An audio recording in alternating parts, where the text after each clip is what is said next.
Здравствуйте, друзья! Стихия не знает отдыха, она обрушилась сразу на несколько континентов. Землетрясения, штормы, извержения и наводнения – все это происходит буквально каждый день. Природа будто сражается за свое место, разрушая, сметая и переписывая карту планеты. И сегодня мы посмотрим, как она делает это снова. И предлагаю начать сегодняшний выпуск с Японии, на которую обрушился сильнейший за последние годы снежный шторм.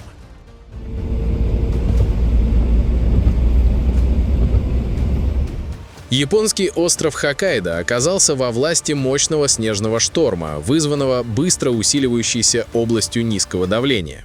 Синоптики назвали погодное явление крайне опасным. В восточных районах острова были зафиксированы рекордные уровни осадков. Местами за сутки выпало более 50 сантиметров снега. Наибольшее количество осадков было зафиксировано в Камисацу, Нанай и Тайки, где уровень снежного покрова вырос на 68 сантиметров. В районе озера Акан выпало около 56 сантиметров снега. Особо отличился город Энгару. Там за 12 часов выпало 60 сантиметров снега, что стало абсолютным рекордом для 15 декабря за всю историю метеонаблюдений. Снегопад сопровождался ураганным ветром. Порывы достигали чудовищной скорости – от 145 до 162 км в час, что создало условия для образования сильных снежных заносов и метелей с нулевой видимостью. Стихия нанесла серьезный удар по инфраструктуре острова. Из-за сильного ветра и обрывов линий электропередач без электричества остались около 35 900 домохозяйств, в основном в районах Охотского моря и Кусиро. Аварийные службы работают в экстренном режиме, пытаясь восстановить подачу энергии в сложных погодных условиях. Транспортная система Хоккайдо оказалась парализована. В главном аэропорту острова, Новом Титасе, были отменены более 150 внутренних и международных рейсов. Частично или полностью отменено свыше 100 железнодорожных рейсов по всему острову. Из-за снежных заносов и ограниченной видимости были закрыты основные автомагистрали. Метеорологические службы выпустили экстренные предупреждения для жителей, советуя оставаться дома, избегать поездок без крайней необходимости и готовиться к новым отключениям электроэнергии.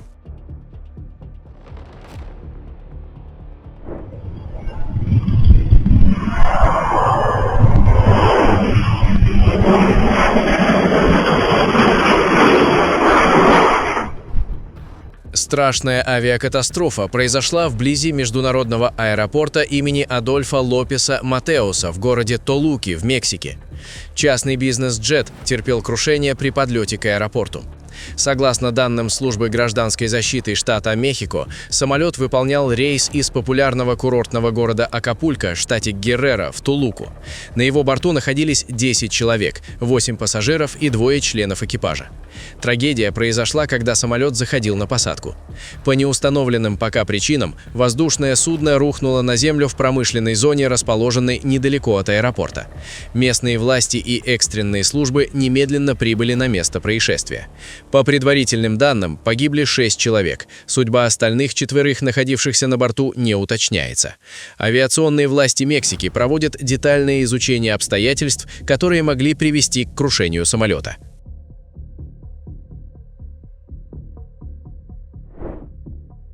Зима ворвалась в Самарскую область внезапно и властно. Еще недавно столбики термометров показывали около нулевые значения, но уже на выходных регион накрыли настоящие морозы, сопровождаемые сильным ветром и интенсивными снегопадами.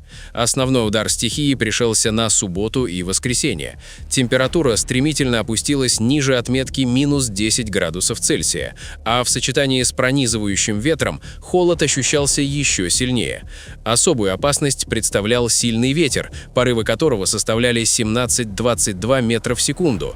Федеральная трасса М5 «Урал» одной из первых попала под ограничение. Движение на участке с 780 по 982 километр было ограничено для всех видов транспорта.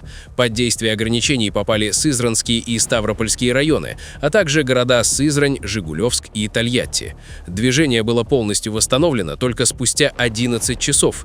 Вечером в воскресенье была закрыта для проезда трасса «Обход Тольятти». Причиной стали сильный ветер и снежные заносы на участке от 64 по 97 километр.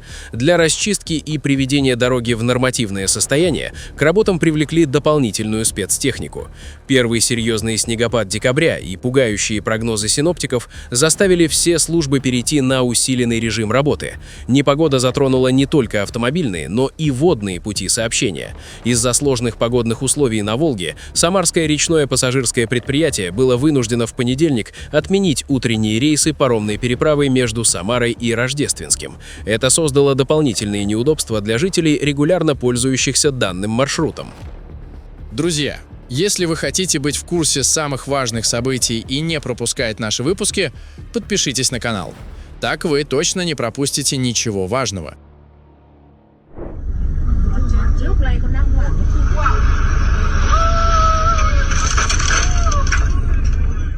Серьезный оползень произошел во второй половине дня 14 декабря в северной провинции Футо во Вьетнаме и стал причиной гибели 3 человек. Трагедия произошла на горном перевале, проходящем через коммуну Майчау. Огромная масса грунта и камней сошла с прилегающей насыпи прямо на дорожное полотно, погребя под собой людей и транспорт. Власти провинции немедленно мобилизовали значительные силы и спецтехнику для проведения поисково-спасательных работ. Операция осложнялась масштабом завала и труднопроходимой местностью. Спасателям удалось обнаружить всех 3 жертв, которые оказались под тоннами грунта и камней. Оползень полностью перекрыл движение на национальной автомагистрали, которая является важной транспортной артерией, соединяющей северные регионы Вьетнама. Это потребовало организации объездных путей на время расчистки дороги. Данный участок дороги находится в местности со сложным рельефом и высоким риском оползней, особенно после осадков, которые как раз прошли в последние дни, насытили почву влагой и сделали склон неустойчивым. Интенсивные и продолжительные дожди, обрушившиеся на индонезийский остров Бали в минувшие выходные, привели к масштабному наводнению. Утром в понедельник в округе Гиян-Яр, который включает популярный среди туристов район Убуд, наводнение затронуло несколько населенных пунктов. Сукавати оказался одним из наиболее пострадавших. Вода затопила улицы, повредила дома и нарушила нормальную жизнь местного населения. Экстремальные погодные условия на Бали связаны с общим ухудшением метеорологической обстановки в регионе. Ситуация усугубляется влиянием тропического шторма в Южном Индийском океане и общими условиями Ла-Нинья, которые обычно приносят более обильные, чем в среднем, осадки в Юго-Восточную Азию в период с декабря по февраль. К сожалению, не обошлось без жертв. Точное количество пострадавших уточняется. Местное агентство по борьбе со стихийными бедствиями совместно с военными, полицией и волонтерами развернуло операции по оказанию помощи и расчистке завалов.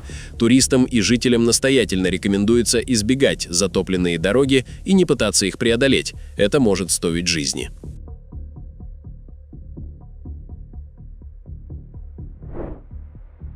Сильный шторм с порывами ветра, превышающими 90 км в час, обрушился в воскресенье на город Гуайба, входящий в столичный регион Порту-Алегре на юге Бразилии.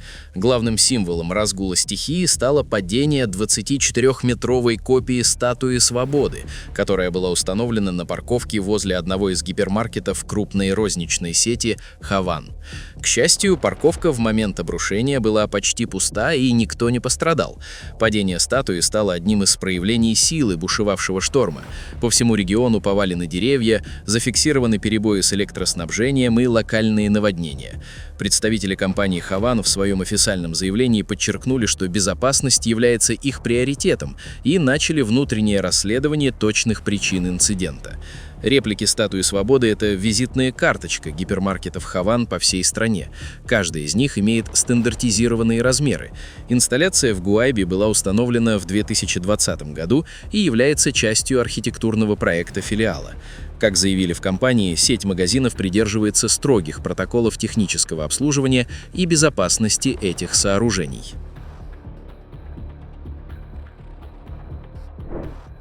Серия мощных атмосферных рек, обрушившихся в последнюю неделю на Тихоокеанское северо-западное побережье США, привела к катастрофическому наводнению в западной части штата Вашингтон.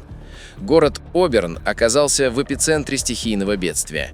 Сильные и продолжительные ливни в сочетании с теплой погодой, растопившей часть снежного покрова в горах, привели к рекордному подъему уровня воды в реках по всему округу Кинг.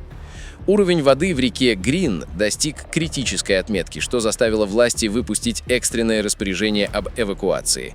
Это означало, что жителям угрожала неминуемая опасность, и промедление могло стоить жизни. Эвакуация затронула несколько районов в северной части Оберна, расположенных между трассой СР-167 и руслом реки Грин. Жители этих районов, многие из которых оказались застигнуты стихией ночью, в спешке покидали свои дома. Вода быстро затопила низинные участки, многочисленные жилые дома и апартаменты оказались подтоплены. Наводнение также привело к серьезным транспортным проблемам. Значительные участки автомагистрали СР-167 между Кентом и Оберном пришлось полностью закрыть из-за появления воды на проезжей части, несмотря на попытки дорожных служб не допустить этого с помощью сотен огромных мешков с песком. Ситуация осложнялась постоянным сбросом воды из водохранилища. Власти предупреждают об угрозе новых подтоплений, поскольку в регионе ожидается приход следующей волны осадков. Жителям настоятельно рекомендуется не игнорировать предупреждения об эвакуации и не пытаться вернуться в свои дома, пока экстренные службы не подтвердят безопасность, так как ситуация может измениться в любой момент.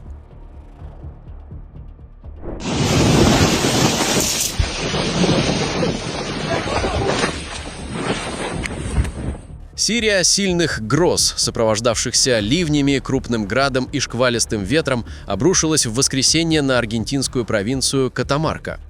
Штормовой фронт прошел через обширный регион Аргентины, затронув не только Катамарку, но и прилегающие районы провинций Ла-Риоха, Сантьяго-дель-Эстеро, Тукуман и северную часть Кордовы. По данным местных метеорологических служб, погодное явление было исключительно мощным. Скорость порывов ветра в некоторых районах достигала 80-90 км в час. Сильные осадки привели к быстрому подъему уровня воды в местных реках и вызвали локальные подтопления. Метеорологи выпустили экстренное предупреждение, подчеркивая динамичный и опасный характер шторма. Сильно пострадал город Сан-Фернандо-дель-Валье. Основной материальный ущерб пришелся на популярную местную ярмарку Ферия-дель-Патио, где в это время проходили праздничные мероприятия. Внезапный шторм застал посетителей и торговцев врасплох. Сильный ветер буквально срывал палатки и валил конструкции. Тысячи посетителей ярмарки были вынуждены в панике искать укрытие. Несмотря на значительные разрушения стендов и торговых точек, сообщений о пострадавших среди населения не поступало. Власти провинции Катамарка рекомендовали всем жителям сохранять бдительность, поскольку угроза повторных сильных осадков в регионе сохраняется. Индийскую столицу Дели вновь накрыл густой токсичный смог. Утром в понедельник средний индекс качества воздуха в городе достиг отметки 471 пункт, что классифицируется как критический уровень и более чем в 30 раз превышает безопасный предел, рекомендованный Всемирной организацией здравоохранения. Уровень выше 400 пунктов считается тяжелым и представляет серьезную опасность для здоровья населения. В некоторых районах города, таких как Джахангирпури и Ананд-Вихар, показатели и вовсе приблизились к отметке 500. Ситуация с загрязнением воздуха является повторяющейся проблемой для Дели в зимние месяцы и вызвана комплексом факторов.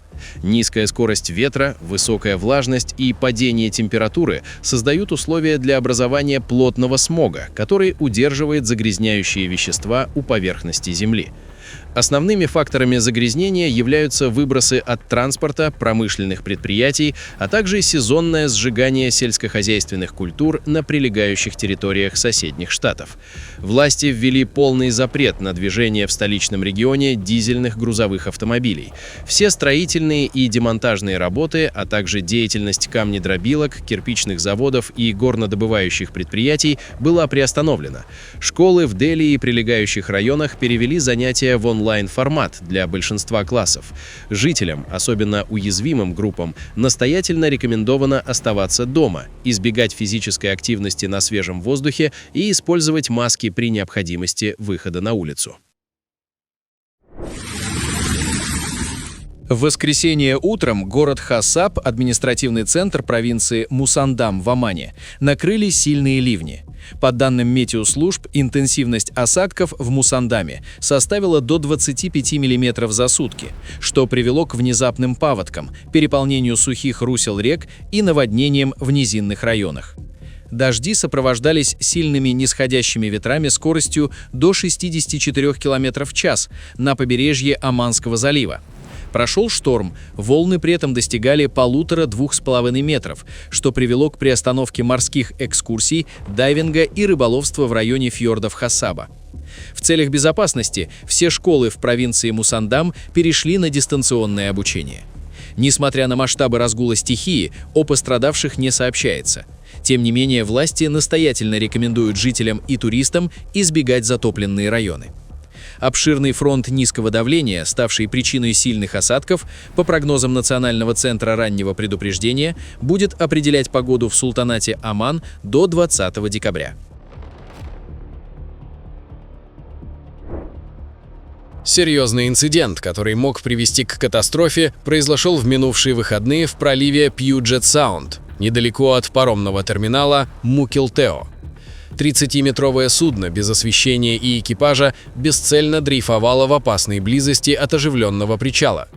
Как сообщила компания Washington State Ferries, управляющая паромным сообщением в регионе, неосвещенное судно представляло серьезную угрозу для судоходства в темное время суток. К счастью, экипаж пассажирского парома «Токитая», который в тот момент заходил в порт, проявил профессионализм. Благодаря их оперативным действиям удалось избежать прямого столкновения с дрейфующим объектом. В настоящее время ведется расследование инцидента с судном-призраком, чтобы установить причины, по которым оно оказалось без управления и освещения в оживленной акватории пролива.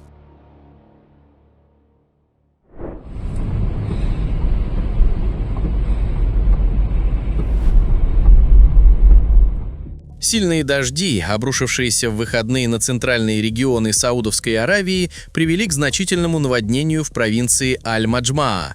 Пик осадков пришелся на 15 декабря. Интенсивные ливни, сопровождавшиеся громом и ветром, привели к переполнению сухих русел и образованию селей в окрестностях города.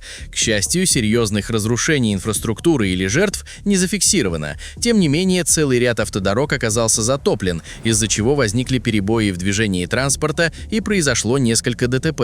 Эта волна осадков стала частью более широкой погодной системы, затронувшей регион Эр-Рияд. Для Саудовской Аравии, климат которой в декабре обычно характеризуется как прохладный и сухой, подобные интенсивные осадки являются аномальным явлением.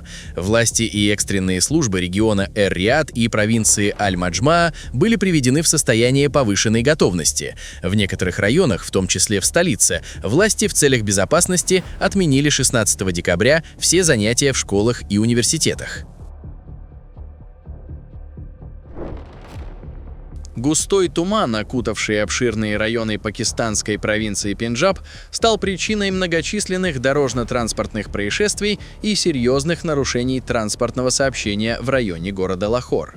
Одно из таких ДТП произошло в районе Патокки, расположенном недалеко от Лахора. По данным дорожной полиции, в результате происшествия несколько человек получили травмы различной степени тяжести. На место ДТП оперативно прибыли спасательные службы и полиция. Пострадавшие были доставлены в близлежащие больницы. Это ДТП стало частью общего транспортного хаоса, вызванного погодными условиями. Из-за нулевой или крайне низкой видимости, местами менее 50 метров, власти Пакистана были вынуждены закрыть ключевые автомагистрали. Полиция обратилась к гражданам с настоятельной рекомендацией воздержаться от ненужных поездок в условиях тумана. Друзья, на этом наш выпуск завершен. Будем рады видеть вас снова. Подписывайтесь и до встречи завтра в новом выпуске.